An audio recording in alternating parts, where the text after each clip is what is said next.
My cheating husband brought his mistress to our daughter's dance recital and humiliated us both. Months later, at our anniversary party, I shocked everyone by kissing her husband. Right in front of them, and watched their perfect affair collapse instantly. I'm standing in the lobby of the Riverside Dance Academy holding a bouquet of roses for my daughter, Madison. When I see them, my husband Derek and her, they're not touching. They're not even standing close together. But I know the way she glances at him when she thinks no one's looking.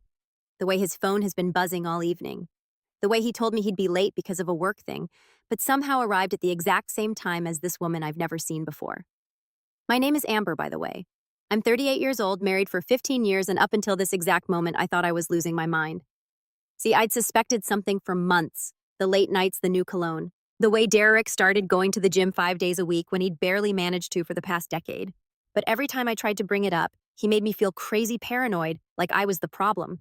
But now she's here at my daughter's dance recital. She's younger than me. Of course she is. Maybe early 30s, blonde hair and perfect beachy waves, wearing jeans and a blazer like she's trying to look casual but still put together. She's pretty in that Instagram filter kind of way, and she's watching the door where the girls will come out after their performance with the same anxious excitement I'm feeling. That's when it hits me. She has a daughter here too. I watch as a little girl around Madison's age runs out and jumps into her arms. The woman spins her around laughing, and I see Derek smile. Not at them exactly, just in their direction, like he's part of this moment somehow. My stomach turns. Madison comes running out next, her little bun slightly askew from all the dancing. Her cheeks flushed with excitement. "Mommy, did you see me? Did you see my arabesque?" I scoop her up, forcing a smile that feels like it might crack my face in half. "You were perfect, baby. Absolutely perfect."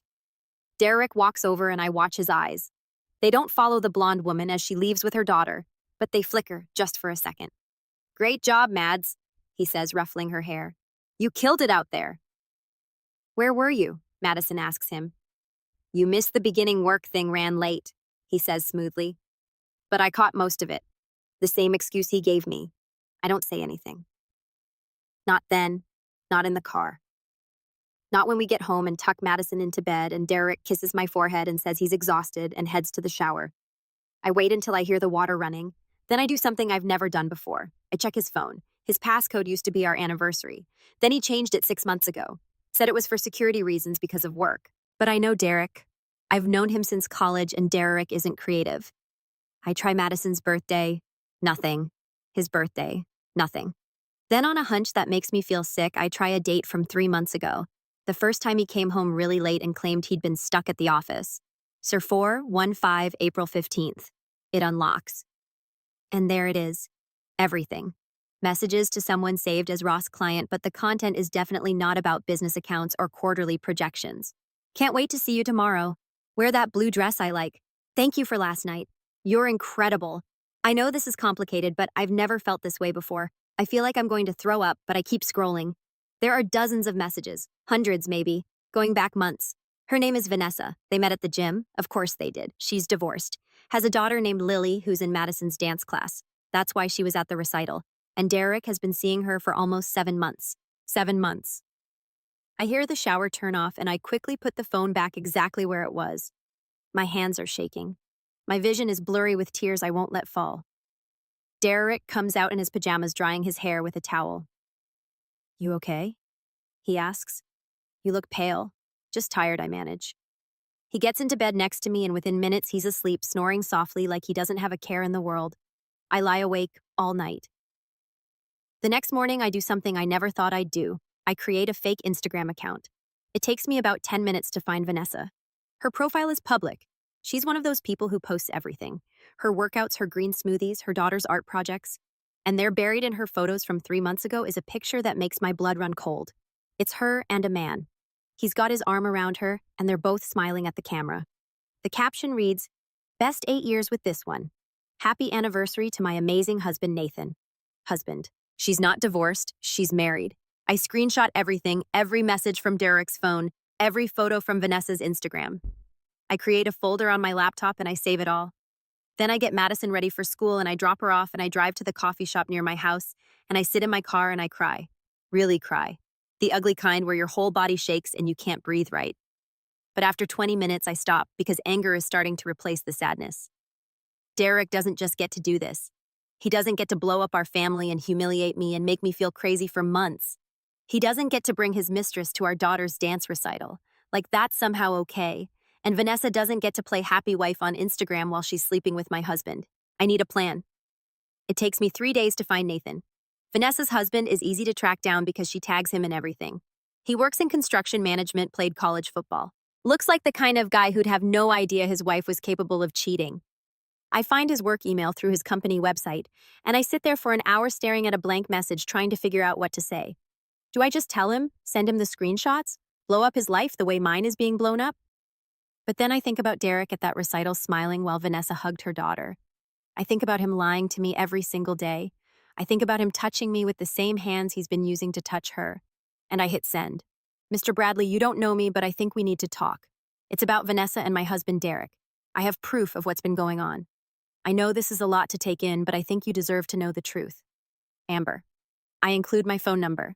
Then I close my laptop and I go pick up Madison from school and I make her favorite dinner and I help her with her homework and I pretend everything is fine. Derek comes home late again. Work thing, he says. I just nod. My phone buzzes at 10 p.m. Unknown number. Is this Amber? This is Nathan Bradley. Can we meet? We meet at a park halfway between our houses the next day. I told Derek I had a dentist appointment. Nathan told Vanessa he had a site inspection. I spot him sitting on a bench near the playground. He's bigger than he looks in photos, broader, the kind of guy who looks like he could break someone in half but is currently sitting with his shoulders slumped forward like he's been punched in the gut. Nathan. I approach carefully.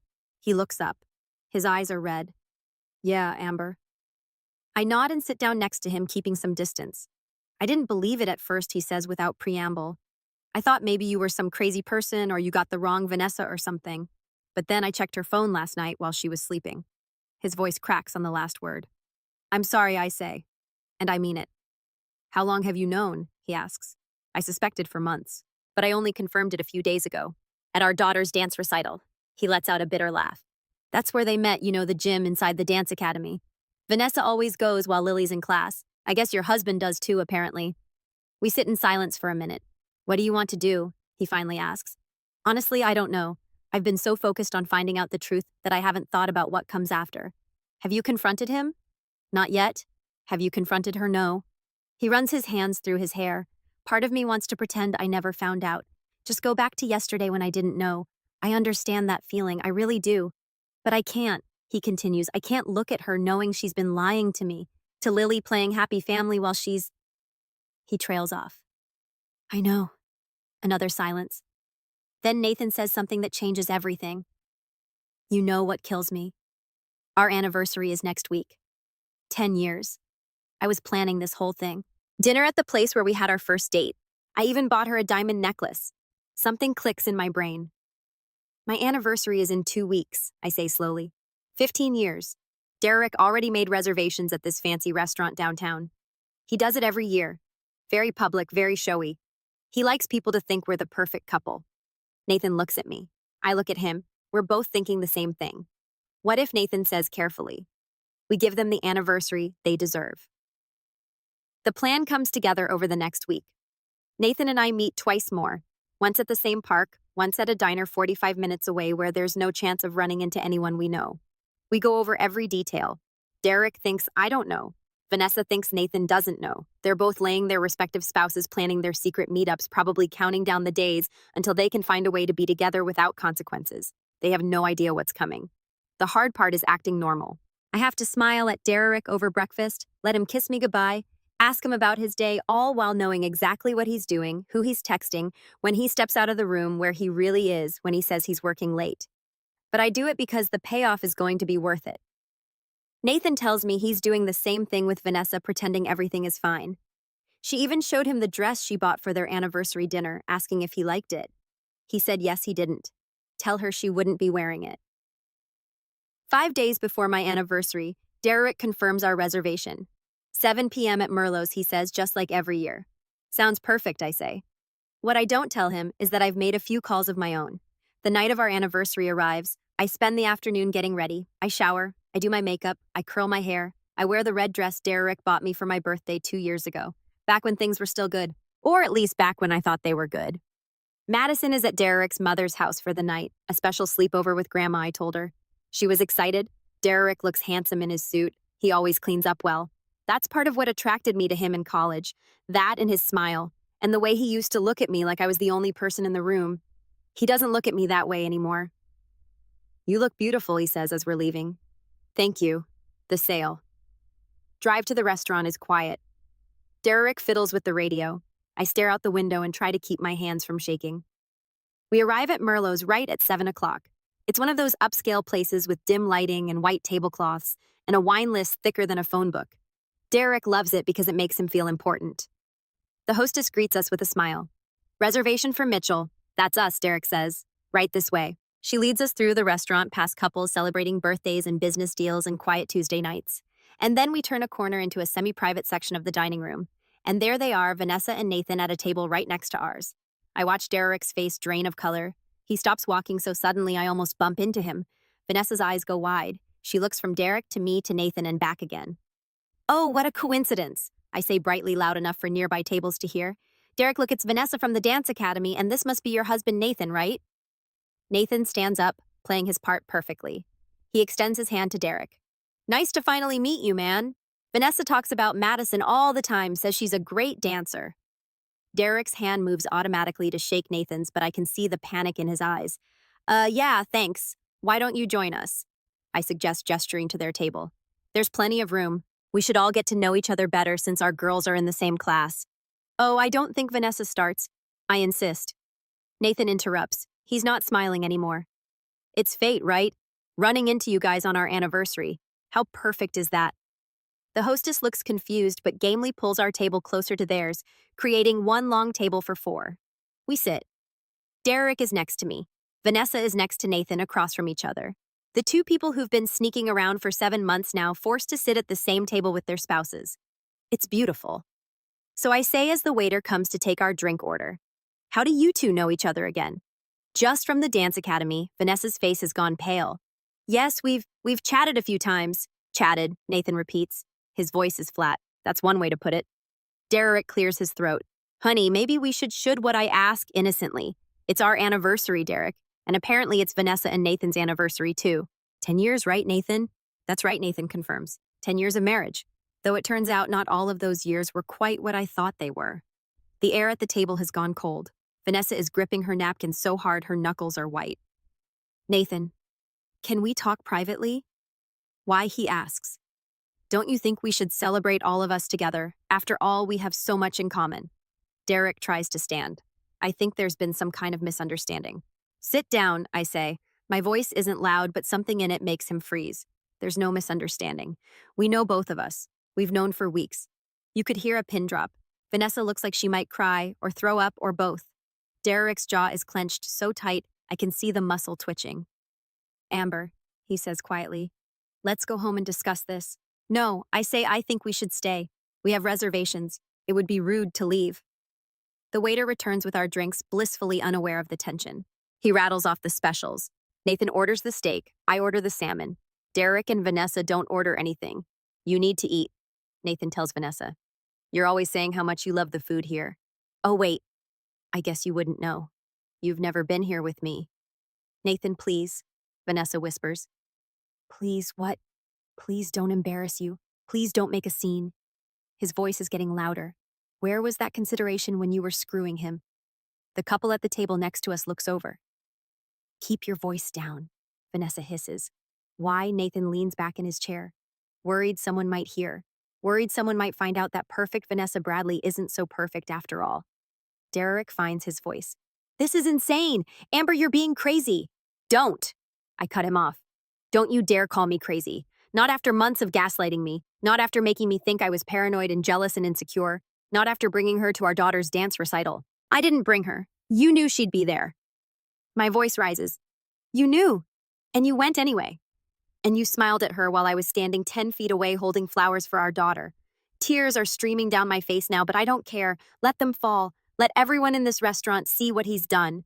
I have screenshots, I continue. Every message, every I miss you and can't wait to see you. And you're incredible. I have pictures of you leaving her apartment. I have credit card receipts from hotels. I have everything. Derek's face goes from pale to gray. And you? I turned to Vanessa. Did you know he was planning to leave me because that's what he told me last month, that he needed space? That marriage was hard, that maybe we should try counseling, all while he was planning his future with you. Vanessa's eyes widen. She looks at Derek. You said you were going to tell her. You said you were waiting for the right time. Oh my God. Nathan laughs, but there's no humor in it. You told her that you told my wife that you were leaving your wife. It's not. It wasn't like that. Derek stammers. Then what was it like, I ask? Explain it to me. Explain how you could look me in the eye every single day and lie. Explain how you could sleep next to me at night after being with her. Explain how you could kiss our daughter goodnight and then sneak out to be with someone else's family. He doesn't have an answer. The waiter returns with our food. He sets the plates down carefully, clearly sensing the atmosphere but professionally ignoring it. The moment he's gone, Nathan picks up his fork. Eat, he says to the table. This is a celebration. Remember, anniversaries, love, commitment, all that. I pick up my own fork. My hands are steadier now. The initial confrontation is over, and now comes the part I've been waiting for.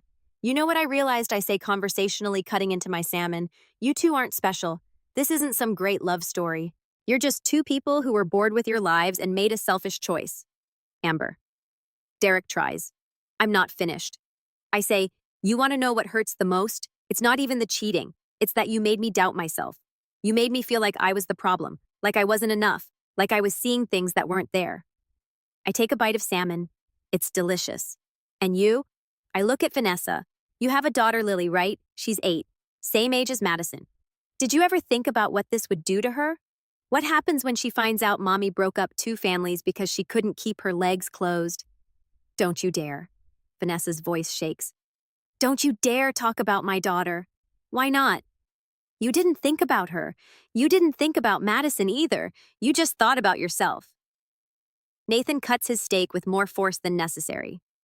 You know what Vanessa told me 3 months ago? She said she wanted another baby. Said Lily needed a sibling. We actually started trying. Vanessa closes her eyes. Were you sleeping with both of us at the same time? Nathan asks her. Was that your plan? Get pregnant? And just what hope? It was mine. We always used. Vanessa can't finish the sentence. Oh, that makes it so much better. Nathan says, thanks for being safe while you destroyed our marriage. Derek hasn't touched his food. I think we should take this somewhere private. No, Nathan and I say at the same time. You wanted to be together so badly. I say, here's your chance. You're sitting right next to each other. Go ahead, hold hands, kiss, show us this amazing connection that was worth blowing up 2 marriages. Neither of them moves. That's what I thought, I say. A manager appears at our table, clearly sent over by our increasingly concerned waiter. Is everything all right here? Everything's perfect, Nathan says with a smile that doesn't reach his eyes. Just celebrating our anniversaries. Could we get a bottle of your best champagne? Actually, make it 2 bottles. We have a lot to celebrate. The manager looks uncertain but nods and retreats. You're both insane, Vanessa hisses. Insane, I laugh. We're not the ones who risked everything for stolen moments in gym parking lots. We're not the ones who lied to everyone we're supposed to love. You don't understand. Derek starts. Then make me understand. I challenge him. Tell me what I'm missing. Tell me what she has that I don't. Tell me what was worth throwing away 15 years and a daughter who thinks you hung the moon. He can't look at me. The champagne arrives. The manager himself pours it, probably trying to assess whether he needs to call security. Nathan raises his glass. A toast to the happy couples. May you get exactly what you deserve. I raise my glass and clink it against his. Derek and Vanessa don't move. Come on, Nathan prods. Toast with us. This is a celebration. Slowly, mechanically, they raise their glasses. We drink. The champagne tastes like victory. The evening doesn't end there. We make Derek and Vanessa sit through the entire dinner. We order dessert. We make small talk about the weather and Madison's dance class and Nathan's construction projects.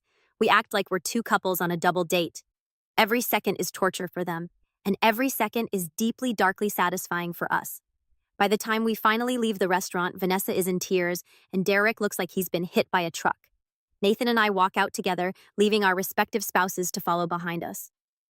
Well, Nathan says quietly, that was something. That was everything. I correct him. He looks at me, and for a moment I see my own pain reflected in his eyes. We're both victims of the same betrayal, both sitting in the wreckage of marriages. We thought we're solid. What now, he asks.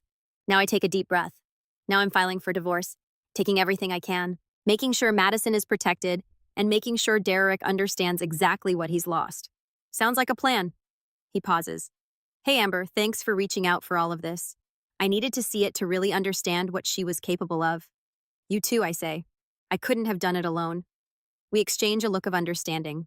Then we turn back to face Derek and Vanessa. Derek, I say, don't come home tonight. I'm changing the locks in the morning. You can't do that. He starts. Watch me. You can stay at a hotel or with her. I don't care. But you're not sleeping in our bed ever again. What about Madison? What about her? You should have thought about her before you started this. I'll tell her you're on a business trip. I'll figure out the rest later. But you don't get to see her until I talk to a lawyer. Amber, please. I'm done. I say simply, we're done. I walk to my car without looking back. I don't cry on the drive home. I don't cry when I walk into our empty house and see Derek's things everywhere. His jacket on the hook, his shoes by the door, his coffee mug in the sink from this morning. I don't cry when I go upstairs to our bedroom and look at the bed we've shared for 15 years. I cry when I walk past Madison's room and see her stuffed animals lined up on her bed. When I think about how I'm going to explain to her that Daddy isn't coming home, that our family is broken, that everything she thought was real was actually built on lies. I cry for her, for the childhood she's about to lose, for the trust that's going to be shattered. But then I stop crying because Madison deserves a mother who's strong, who doesn't fall apart, who shows her that you can survive betrayal and come out the other side. I call a locksmith who does emergency work. He's there within an hour, changing all the locks. Then I call Jennifer, my best friend since high school. She answers on the second ring, her voice sleepy. Amber, it's midnight. What's wrong? Everything. I say, can you come over? I'm already getting my keys. She shows up 20 minutes later with a bottle of wine and a box of cookies. We sit on my kitchen floor and I tell her everything. The affair, the confrontation, the plan with Nathan, all of it. Holy, she says when I'm done. That's incredible. Terrifying, but incredible. I don't know what I'm doing, I admit. I just know I can't let him get away with this. You're not going to, Jennifer says firmly. We're going to get you the best divorce lawyer in the state. We're going to make sure you and Madison are taken care of, and we're going to make Derek regret every single choice he made. My phone starts buzzing. Derek. I decline the call. It buzzes again and again. He's calling every few minutes, I tell Jennifer, probably freaking out about the locks. Good, she says. Let him freak out. Let him sleep in his car for all I care. My phone buzzes with a text this time. Please let me explain. This isn't what you think. I love you. I love Madison. We can fix this. I show it to Jennifer. This isn't what you think, she reads aloud. Classic cheater line. What does he think you think, that he tripped and fell into her bed repeatedly for 7 months?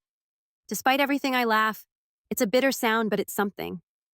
Another text. I'm sorry. I'm so sorry. I made a mistake. Please let me come home. A mistake is forgetting to pick up milk. Jennifer says, this is a choice. Multiple choices every single day for 7 months. She's right. I know she's right. But part of me, a small, stupid part, wants to believe him, wants to think that maybe we can fix this, that maybe our family doesn't have to be destroyed. Then I remember his face at that restaurant, the guilt, the fear, not because he betrayed me, but because he got caught. I delete his messages without responding. The next morning, I wake up to 17 missed calls from Derek and a voicemail from a number I don't recognize. I play the voicemail first. It's Vanessa. Amber, this is Vanessa Bradley. We need to talk. What you and Nathan did last night was cruel and unnecessary. Derek and I, we care about each other. This isn't some sordid affair. We have real feelings. And you ambushing us like that was, I delete it before she can finish. The audacity. The absolute audacity of this woman to call me and lecture me about being cruel. My phone rings again. It's Nathan. Hey, I answer. You get any interesting calls this morning? Vanessa left me 4 voicemails. He says I haven't listened to any of them. You won from her. Apparently we were cruel and unnecessary. He snorts. Yeah, that's us, the real villains in this story. How are you doing, I asked. Honestly, I didn't sleep. Kept replaying everything in my head. How long she's been lying to me. How stupid I've been. You're not stupid, I believed her. Amber, every excuse. Every late night at book club that probably wasn't book club. Every girls' weekend that probably wasn't with girls. I hear the pain in his voice, and I feel it too. We're both grieving the same thing, the loss of the people we thought we married. I'm meeting with a lawyer this afternoon, I tell him. I have a friend who knows someone. A real shark, apparently. Good. Make him pay. That's the plan. We're quiet for a moment. Hey, Nathan says, I know this is weird, but do you want to grab coffee sometime? I feel like you're the only person who actually understands what this is like. Yeah, I say. I'd like that. We make plans for next week after we've both had a chance to talk to lawyers and start figuring out the practical details of blowing up our lives. After we hang up, I call Derek's mother and ask if Madison can stay one more night. I tell her Derek and I are dealing with some things. She doesn't push for details, thank God. Just says, "Of course, Madison can stay as long as we need." Then I make myself breakfast, shower, get dressed, and go meet with the shark. Her name is Patricia. Chen in her office is downtown in one of those buildings with marble floors and expensive art. She's in her 50s, impeccably dressed, with silver hair pulled back in a bun, and glasses that make her look like a stern librarian. But when she shakes my hand, her grip is firm and her smile is kind.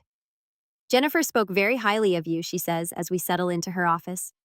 She said, "You have quite a story." I tell her everything. She takes notes, asks questions, doesn't interrupt except for clarification. When I'm done, she sits back in her chair and studies me. "You have a very strong case," she says. "Adultery evidence of the affair documentation. In this state, that matters, especially when it comes to asset division." "What about custody?" I ask. "Madison, that's my priority, given the circumstances. And assuming Derek doesn't have any significant issues that would affect his fitness as a parent beyond the affair, we'll likely be looking at joint custody. But we can push for primary physical custody with you given that you've been the primary caretaker." My stomach sinks. He gets to see her unless there's abuse or neglect. Yes, he's still her father. I hate that. I hate that Derek gets to destroy our family and still get to be a part-time dad. That Madison will have to spend weekends at his new apartment, probably eventually meeting Vanessa if they stay together. But Patricia is already moving on.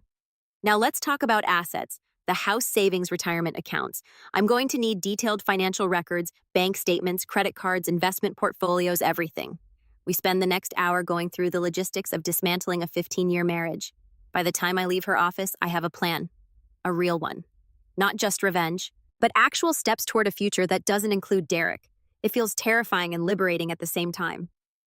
Derek shows up at the house that evening. I see his car pull into the driveway through the window. Watch him try his key in the lock.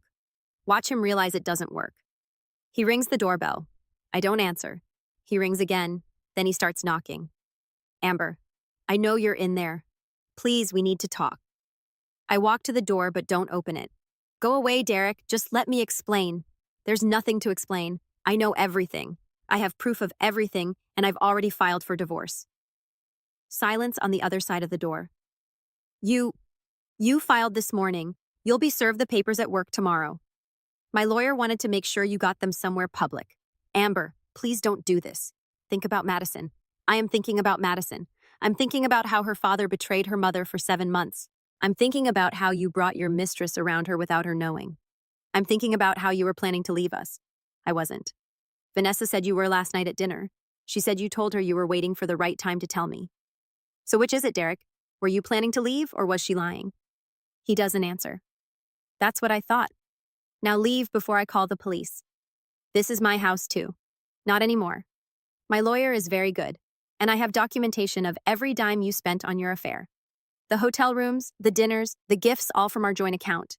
All while you were telling me we needed to be more careful with money.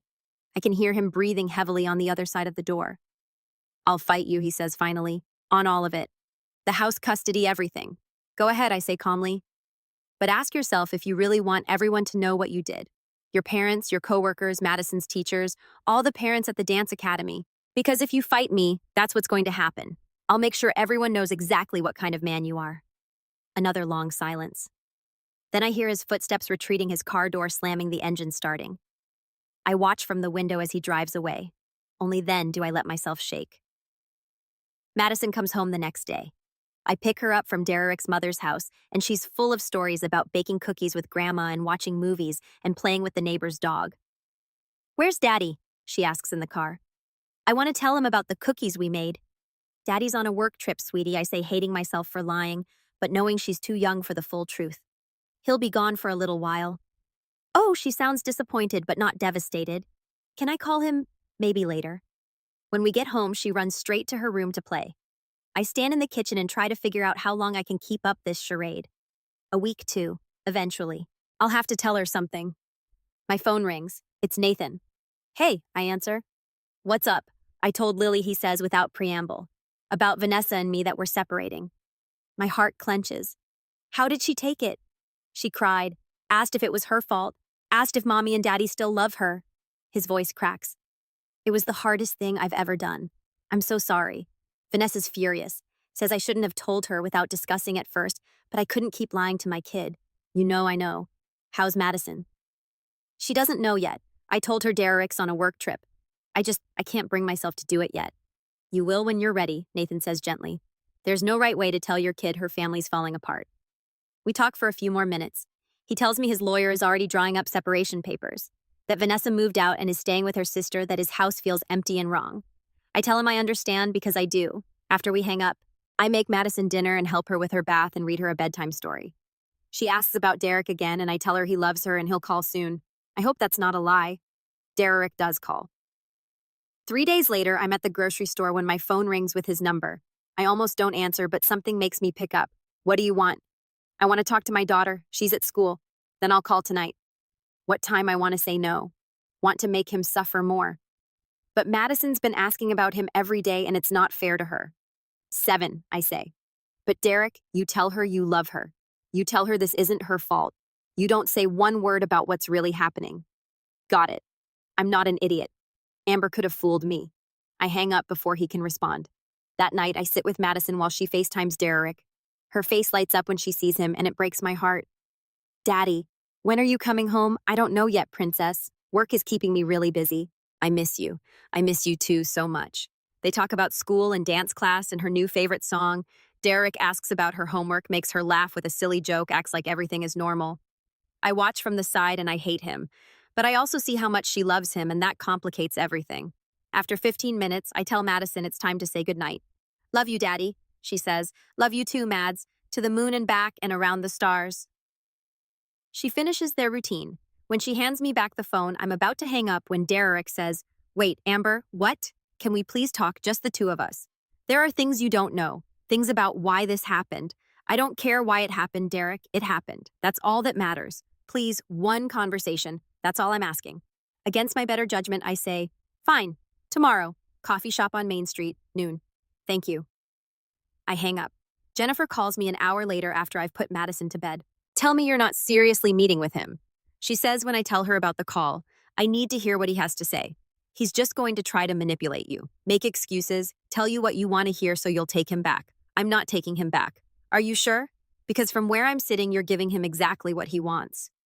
Access. A chance to talk his way out of this. I'm meeting him in public.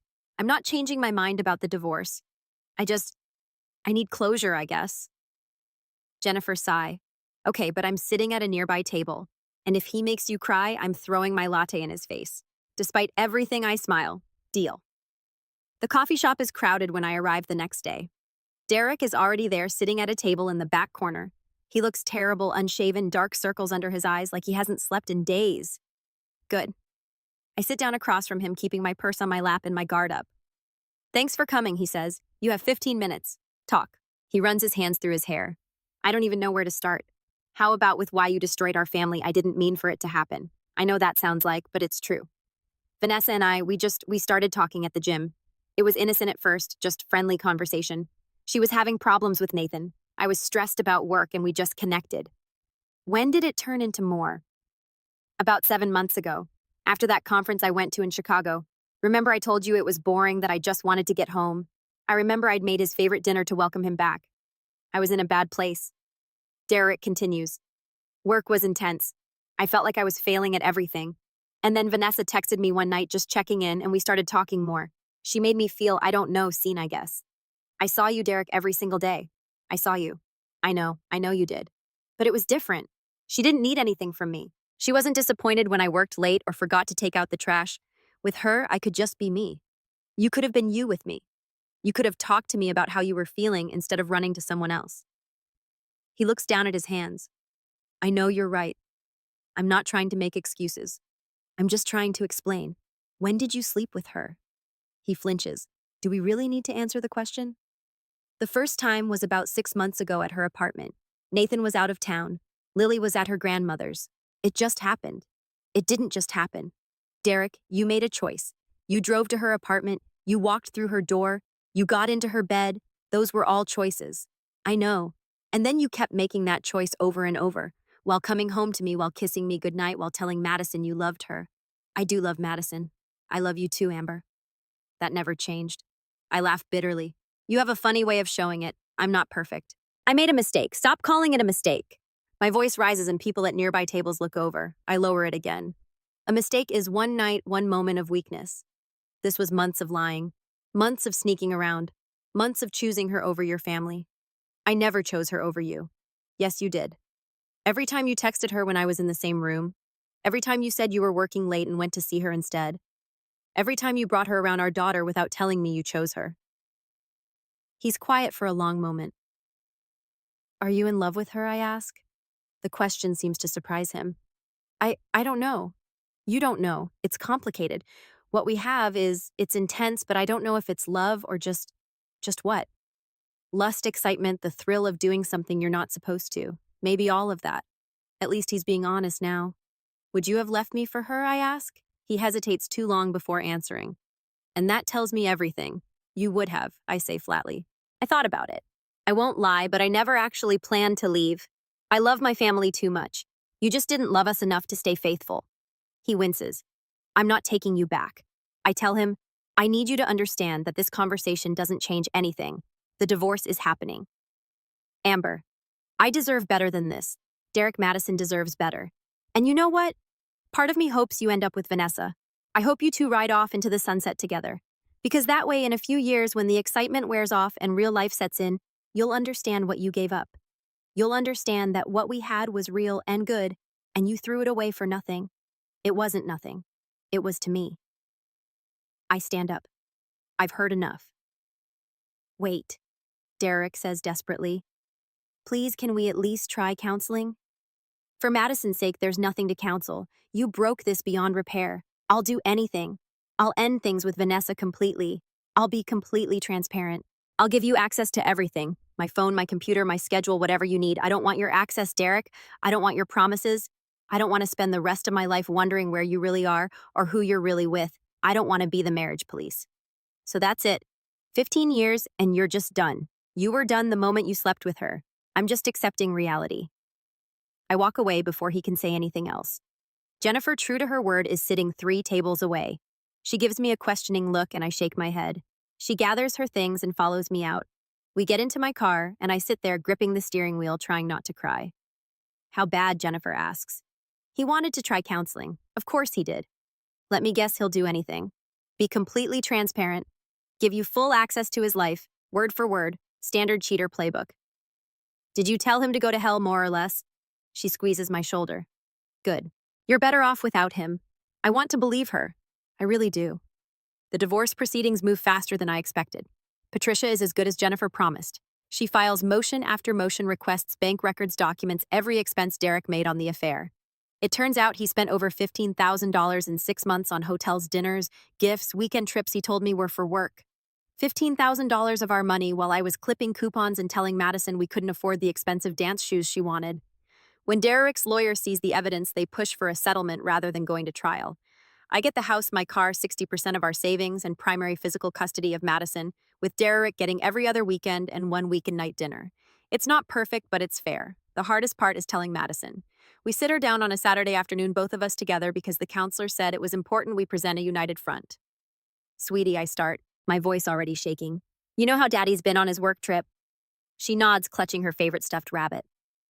Well, the truth is, Daddy and I have been having some grown-up problems, and we've decided that it's better if we don't live together anymore. Why? Her voice is so small. Sometimes adults grow apart, Derek says. It's not anyone's fault. It's just what's best for everyone. Is it because of me? Madison's eyes fill with tears. No, I pull her onto my lap. No, baby. Never. This has nothing to do with you. We both love you so, so much. That will never change. Where will Daddy live? I have an apartment near here. Derek tells her, you'll have your own room there. We can decorate it however you want. I don't want 2 rooms. I want 1 room and both my parents. She starts crying, really crying. And Derek and I look at each other across her shaking shoulders, and I see my own grief reflected in his eyes. This is what we did to our little girl who didn't ask for any of this. We both hold her and tell her we love her and promise that nothing will change and how much we care about her. But we both know it's a lie. Everything has changed. Everything will keep changing. After Derek leaves, Madison cries herself to sleep in my arms. I tuck her into bed, and then I go into my own room and I punch a pillow until my hands hurt because I need to hit something, and it can't be Derek's face. Nathan and I meet for coffee a week later. He looks as exhausted as I feel. How's Lily, I ask, having nightmares? Won't sleep alone, cries every time Vanessa comes to pick her up for her custody days. Madison, too. She keeps asking if Daddy's coming back. God, I hate this. Me too. We sit in silence for a minute, both lost in our own pain. Vanessa's still seeing him, Nathan says suddenly. Derek. I thought maybe they'd ended after everything, but they're together. She doesn't even try to hide it anymore. Something cold settles in my stomach. How do you know? She told me. Said she's moving in with him in 2 months once his lease is up. Says they're in love. That this whole thing just proved they're meant to be together. I feel dizzy. Derek told me he'd end it. When we met for coffee, he said he'd do anything. Guess he lied about that too. I pull out my phone and find Derek's number. He answers on the third ring. Amber, is Madison. Okay, are you seeing Vanessa pause? Answer me. Yes, he says finally. We're together. You told me you'd end it. You told me you were divorcing me anyway, so what does it matter? It matters because you lied again. I didn't lie, Look, Amber, whether I'm with Vanessa or not doesn't change anything between us. The divorce is happening. I'm trying to move on by moving in with the woman you cheated with. Another pause. How did you? Nathan told you. Yeah, Nathan told me. You know why? Because we actually talk to each other. We're honest with each other because we're the only two people in this whole mess who didn't destroy our families for a quick thrill. It's not like that. I don't care what it's like, Derek, but you better not bring her around Madison. Not yet. She's already dealing with enough. I'm her father. I have a right. You have rights that I allowed you to keep. Don't forget that. I could have pushed for supervised visitation. I could have made your life hell. I was nice because I thought you might actually care about our daughter's well-being. But if you move your mistress into your apartment where Madison visits, I will go back to Patricia and we will revisit the custody arrangement. Do you understand? He's quiet. Do you understand? Yes. I hang up. Nathan is watching me. You okay? No. I laugh, but it sounds slightly unhinged. No, I'm not okay. My ex-husband is playing house with his mistress. My daughter is having nightmares. I'm sleeping alone in a bed I shared with someone for 15 years. Nothing is okay. Yeah, Nathan says quietly. I get that. We sit there together, two broken people trying to figure out how to put the pieces of our lives back together. You know what the worst part is? I say I miss him. Not what he became, but who he was. Who I thought he was. I miss having a partner. I miss having someone to share things with. I miss feeling like I wasn't alone. I miss that too, Nathan admits. Sometimes I wake up and forget Vanessa's gone. I reach for her and the bed's empty, and I have to remember all over again. Does it get better? I don't know. I hope so. 3 months pass. The divorce is finalized on a Tuesday. I sign the papers in Patricia's office, and then I sit in my car in the parking garage, and I don't know whether to cry or celebrate. I'm free, legally, officially free, but I don't feel free. I feel tired and sad and angry that this is my life now. Madison is adjusting slowly. She sees Derek every other weekend like clockwork. He hasn't brought Vanessa around, thank God. But Madison knows about her. She asks questions sometimes. Does Daddy have a new friend? Is her name Vanessa? Does she have a daughter? I answer as honestly as I can without giving her details she doesn't need. Yes, Daddy has a friend named Vanessa. Yes, she has a daughter named Lily. They go to your dance academy. Madison processes this. Is she why you and Daddy got divorced? It's complicated, sweetheart. Grown-up relationships are hard sometimes. I don't like her. You don't have to like her, but you have to be polite if you meet her. I don't know if I mean that, but it seems like the right thing to say. Nathan and I start meeting for coffee regularly, not dates. We're very clear about that. Just two friends who understand each other's pain, who can talk about the weird logistics of co-parenting with the people who betrayed us, who can vent about seeing their exes move on while they're still trying to figure out how to be alone. Vanessa wants to bring Derek to Lily's birthday party. Nathan tells me one afternoon, "Are you serious?" Completely. She says it's important that Lily sees her parents getting along, that we're blending our families. What did you tell her? I told her she's delusional. That I'm not spending my kid's birthday party making small talk with the man who ruined my marriage. Good. But now Lily's upset. Thinks I'm being mean to Mommy. Thinks it's my fault they can't all be together. God, that's awful. Yeah. He stirs his coffee absently. I'm thinking about moving. Getting a fresh start somewhere. Too many memories here. I've thought about that too. But Madison's school, her friends, her dance, it's her stability. I can't take that away from her. Yeah, me too. We're stuck. We're quiet for a moment. Can I ask you something? Nathan says, Sure. Do you ever wonder if we did the right thing that night at the restaurant? What do you mean? I mean, we humiliated them publicly. Maybe if we'd handled it differently, things could have been what? Better? They were cheating Nathan. For months, they made their choices long before we exposed them. I know. Sometimes I wonder if we made things worse. For the kids, the kids are hurting because their parents lied and cheated, not because we told the truth. You're right. I know you're right. But I can hear the doubt in his voice. The same doubt I feel sometimes at 3 o'clock in the morning when I can't sleep and I'm replaying everything. Did we do the right thing? Would it have been better to handle it privately, to quietly separate without the confrontation and drama? But then I remember Derek's face when he realized I knew the fear, the guilt, the understanding that he'd been caught. And I remember feeling powerful for the first time in months. So yeah, maybe we could have done it differently. But I don't regret what we did. 6 months after the divorce, I'm invited to a wedding. It's Jennifer's cousin, someone I've met a few times. The invitation includes a +1. I almost RSVP for just me, but Jennifer insists I bring someone. You need to get back out there, she says. Meet people. Remember that you're more than just Derek's ex-wife. I don't want to date. I'm not saying date. I'm saying go to a wedding with a friend and dance and drink champagne and remember what it's like to have fun. I consider asking Jennifer to be my +1, but she's in the wedding party. Then I think about Nathan. We've been meeting for coffee once or twice a week for months now. We text occasionally. He's the only person besides Jennifer who really understands what I'm going through. I send him a message. Want to be my +1 to a wedding. Fair warning, it's black tie, and there will be an obscene amount of romance and coupley stuff. He responds immediately. Is there an open bar? Yes, then I'm in. The wedding is beautiful. It's at a vineyard an hour outside the city, all rolling hills and sunset views. Jennifer's cousin looks radiant. Her husband-to-be looks at her like she hung the stars. I'm happy for them. Really, I am. But I'd be lying if I said it didn't hurt a little. Watching them promise forever to each other, knowing I made those same promises once and they meant nothing in the end. Nathan picks up on my mood during the ceremony. He leans over and whispers, You okay? Yeah, just memories. Want to get out of here? We can't leave. I'm supposed to be at the reception. I meant step outside for a minute. We slip out during the photos and walk through the vineyard. It's late summer and the grapes are heavy on the vines. The air smells sweet. You looked sad in there, Nathan says. Did I? I was trying not to be. It's okay to be sad. This stuff is hard watching other people's happiness when yours fell apart. Were you happy, I asked with Vanessa before everything? He thinks about it. I thought I was, but looking back. I don't think either of us were. We were just going through the motions. Work, kid bills, repeat. We stopped seeing each other somewhere along the way. Derek and I were the same. I kept telling myself we were fine, that all marriages go through rough patches.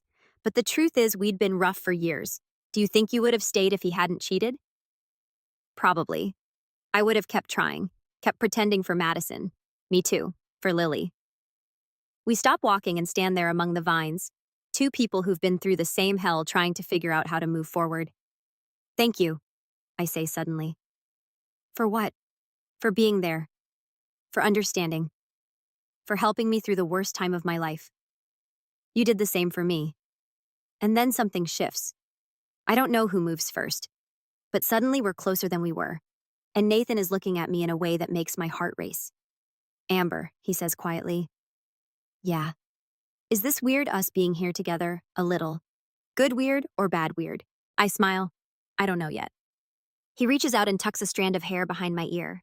It's such a simple gesture, but it's been so long since anyone touched me with tenderness that I almost gasp.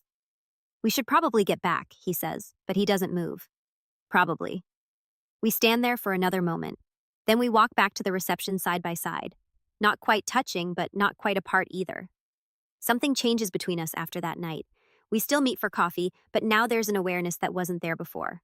A possibility. Nathan starts texting me, good morning, asking how my day was, sending me funny memes when he knows I'm having a hard time with Madison. I find myself thinking about him more than I probably should, but I'm terrified. Getting involved with Nathan would be messy complicated. We're both still healing. Our ex-spouses are together. Our daughters are in the same dance class. It's a disaster waiting to happen. Jennifer disagrees. You deserve happiness. She tells me over wine one night, Nathan makes you smile. He gets what you've been through.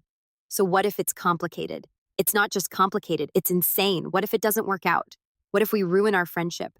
What if the kids get attached and then we break up? What if it works out? What if you find something real with someone who actually appreciates you? I don't have an answer for that. 2 weeks later, Nathan invites me to dinner. Not coffee. Dinner. Is this a date, I ask when he calls? Do you want it to be, I don't know, do you? He laughs. We're both disasters. You know that I'm aware. Okay, here's what I'm thinking. Let's go to dinner as friends. And if it turns into more, we'll figure it out. And if it doesn't, we'll still be friends. No pressure. No pressure, I repeat. None at all. Okay, dinner. I spend way too long getting ready. I change my outfit 3 times. I do my makeup and then wipe it off and redo it because it looks like I'm trying too hard. Finally, I settle on a simple black dress and minimal jewelry. Casual but nice. When Nathan picks me up, his eyes widen slightly. You look amazing. Thanks. So do you. He's wearing slacks and a button-down shirt. He's cleaned up nicely. I'd only ever seen him in jeans and t-shirts before. We go to a small Italian restaurant neither of us has been to before. Neutral territory. At first, it feels exactly like our coffee meetups. Easy conversation, shared frustrations about our exes, updates on our kids. But then, somewhere between the appetizer and the main course, something shifts. Nathan reaches across the table and takes my hand. I need to tell you something, he says. My heart starts racing. Okay, I like you, Amber, as more than a friend. I've been trying to ignore it because I know the timing is terrible and we're both still figuring our lives out. But I can't keep pretending I don't feel this way. I stare at our hands, his fingers warm around mine. I like you too, I admit. But I'm scared of what? Of messing this up, of getting hurt again, of dragging you into my chaos. Your chaos is my chaos. We're already in this together. What about the kids? What about Derek and Vanessa Madison and Lily? Like each other. They're already friends from dance, and Derek and Vanessa can deal with it. They don't get to dictate our lives just because they blew up their marriages. He has a point. I don't know if I'm ready for a relationship, I say honestly. Then we'll go slow. No rushing, no expectations, just us figuring it out. I look up at him, at this man who understands my pain because he's lived it too. Who makes me laugh, who texts me good morning and asks about my day and genuinely cares about the answer. Okay, I say. Let's figure it out.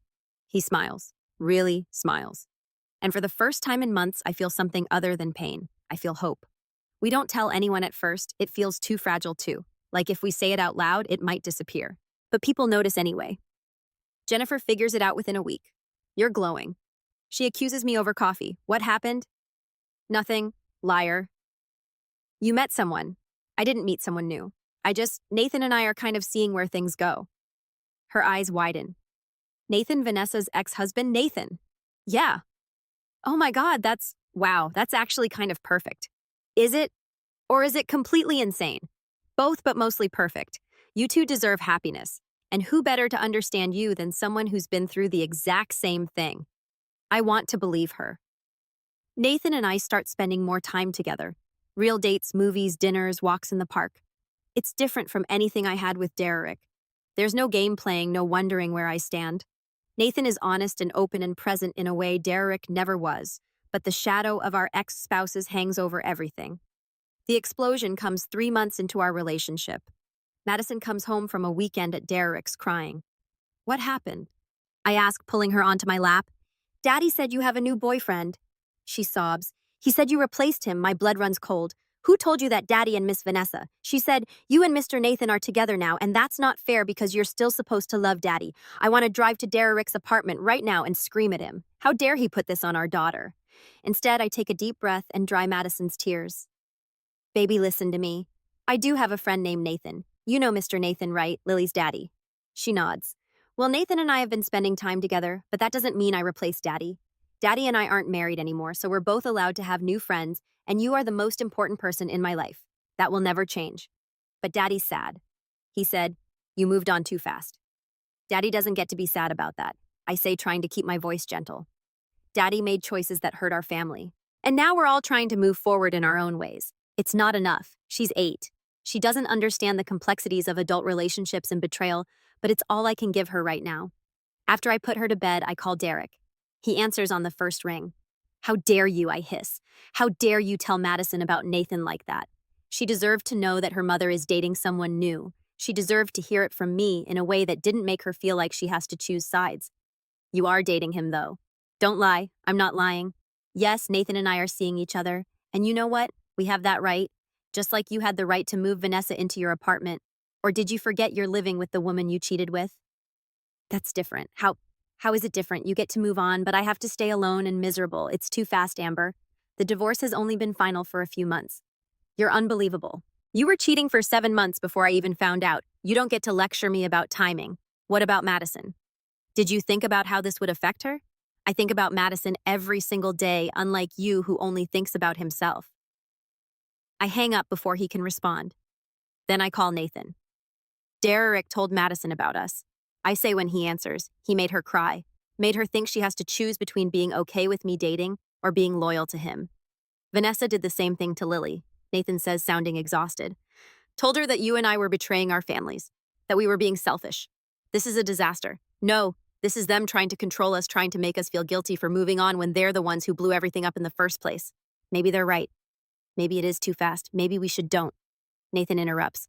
Don't let them win. Don't let them make you doubt us. But the kids will be fine. They're upset now, but kids are resilient. They'll adjust.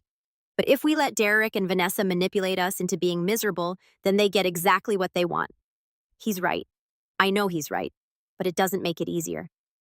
Over the next few weeks, the war between us and our exes escalates. Vanessa starts bad-mouthing me to other parents at the dance academy, telling them I stole her husband, that I'm a homewrecker. The irony would be funny if it wasn't so infuriating. Derek tries to modify the custody arrangement, claiming I'm creating an unstable environment for Madison by dating so soon. Patricia shuts that down immediately, pointing out that Derek moved his mistress in within weeks of the divorce being finalized, but the damage is done. Other parents look at me differently. Whisper when I pick up Madison from class. Nathan deals with the same thing. His construction company gets anonymous complaints. Nothing actionable, just enough to be annoying. They're trying to make us as miserable as they are, Nathan says one night. We're at his place having dinner after the kids are in bed at their respective houses. Is it working? He pulls me close, not even a little. And the thing is, despite everything, I'm happy. Really happy.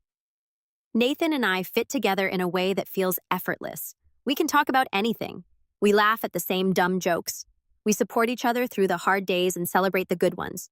I'm not looking to replace what I had with Derek. I'm building something completely new, something better.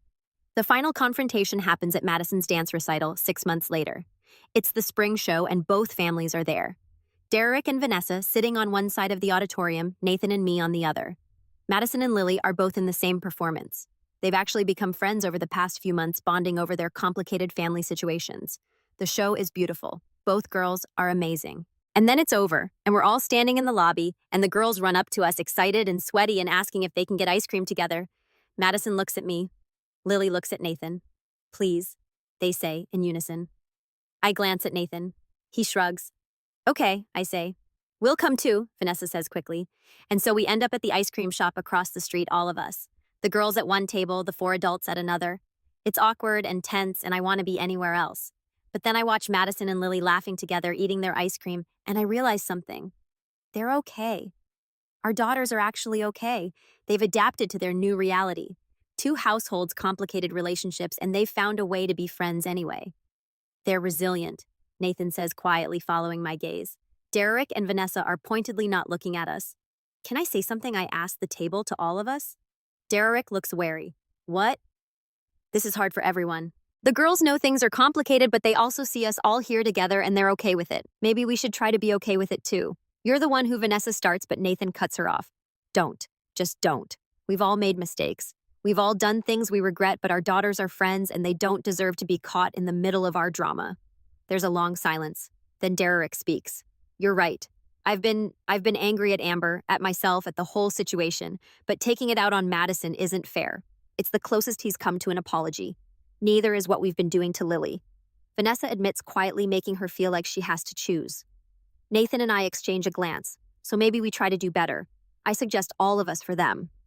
Yeah.